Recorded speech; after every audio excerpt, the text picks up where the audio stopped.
Video शुरू करने से पहले स्टूडेंट्स यदि अभी तक हमारे चैनल को सब्सक्राइब ना किया हो तो सब्सक्राइब अवश्य कर लीजिए और साथ में बेल आइकन को भी प्रेस कर लीजिए ताकि आने वाले वीडियो की जानकारी आपको सबसे पहले प्राप्त हो जाए।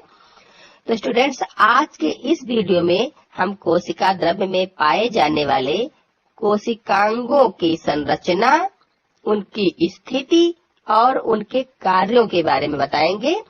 लेकिन उससे पहले हम लोग ये जान लें कि कोशिकांग होते क्या हैं। तो कोशिका द्रव्य में अनेक जीवित संरचनाएं होती हैं जो कोशिका की विभिन्न जैव प्रक्रियाओं के संपादन का कार्य करती हैं। इन्हीं संरचनाओं को कोशिकांग कहते हैं।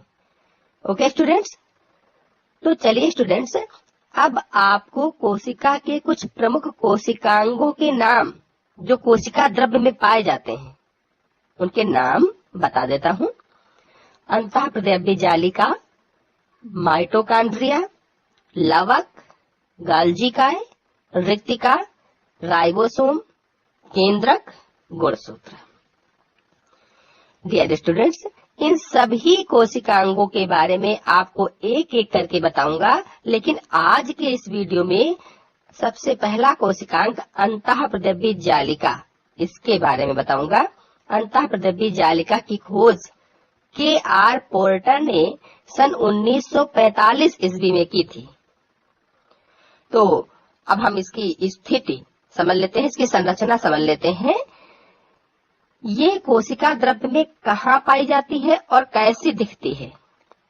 आप चित्र में देख रहे होंगे, ये कोशिका है।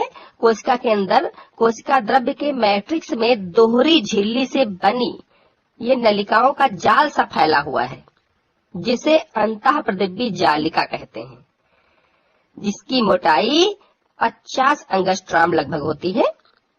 बाहर की ओर कोशिका कला से और अंदर की ओर केंद्रक कला से जुड़ी होती है, जिससे पूरी कोशिका छोटे छोटे कोष्ठों में खंडों में बट जाती है।